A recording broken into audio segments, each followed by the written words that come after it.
Hey folks, how are you? Brad Henderson here, Mayor of the Town of St. Andrews. This is just your brief Town Council summary for Monday, April 3rd. So last night we met as a council. It is our first regular meeting of the month, so we did our traditional things like a staff report as well as the approval of previous minutes. We did receive a presentation from the commanding officer of the 352 RCSCC Fundy Sea Cadet program.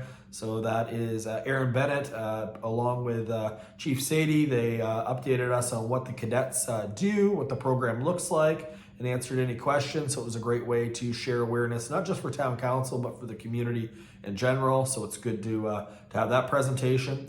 There was two things under communications. We did proclaim May 17th, International Day Against Homophobia and Transphobia. And as well, on the evening of May 12th, 2023, Town Hall will be lit up purple for Fibromyalgia Association of Canada Day awareness, which again is May 12th, 2023. Introduction, consideration, and passing of bylaws. First one's under finance and administration. So far, year to date, the town of St. Andrews, the tenders that we've received for different work have been coming in at higher quotes than what our engineers originally thought they would. This isn't just a St. Andrews challenge. It's not just a New Brunswick challenge. It's Canada, if not worldwide. We're seeing record inflation, so projects are costing more than originally anticipated. And unfortunately, I don't really see that ending here anytime over this fiscal year. Because of that, we've had to basically defer some projects. So the widening of Prince of Wales Street is deferred to offset that. And as well, we've had to change a utility capital project. We need to purchase 2 water pumps for $38,000. So we basically have deferred some of the replacement of pipes that were costing $26,500. We did have a discussion around dangerous and unsightly premises. We can't change that bylaw. It is mandated by the province of New Brunswick. But with municipal reform, Bayside Shamcook, that service is actually provided by the province of New Brunswick. Because of reform, it'll now be provided by the town of St. Andrews. So no change to that bylaw. It's just who is responsible for it, again, as part of municipal reform.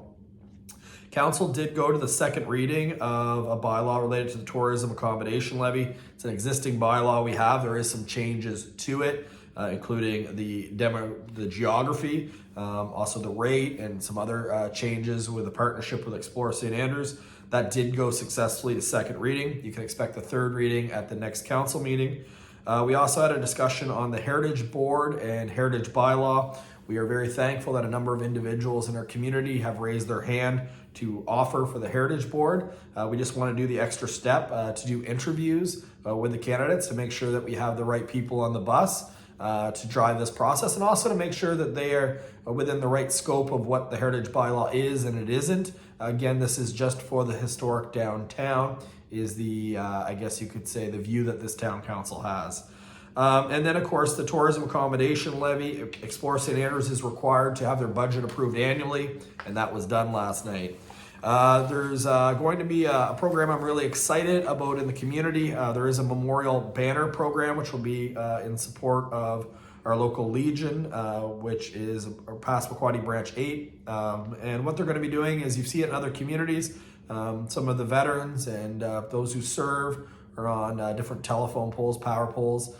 St. Andrews is going to be purchasing 50 brackets for $1,900, and we will start seeing through our Legion a local program that is basically honoring those who have made sacrifices along with their families for the freedom that we celebrate here in St. Andrews, but also across our country. And this as well is important to note that although this is being as part of a request for the Legion, these brackets, once they're up, can be used for any civic event that we have, anything that we want to do a little bit of recognition with some extra banners.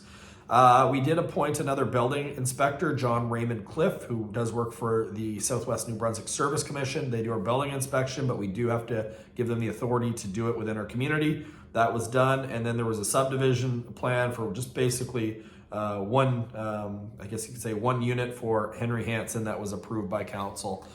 Council did receive a question about basically about the new lobster pound that is happening in Shamcook. There is an appeal process that is basically before the appeals board. They are looking for St. Andrews' position on that particular lobster pound facility. I guess the very short of it would be that the town of St. Andrews will be having a presentation at the next regular meeting to make sure that all members of council are up to speed on that file, and a decision on kind of St. Andrews' position, but as well as any action that we can. It isn't our decision. That decision was made by our PRAC before Shamcook was part of St. Andrews. It was not done by our local PAC. It is an independent board that does not report to the town council of the town of St. Andrews. It has been appealed on the provincial level, and the question is, would St. Andrews be deemed an interested third party? So more to come on that, and that is your very quick summary. Have a great day.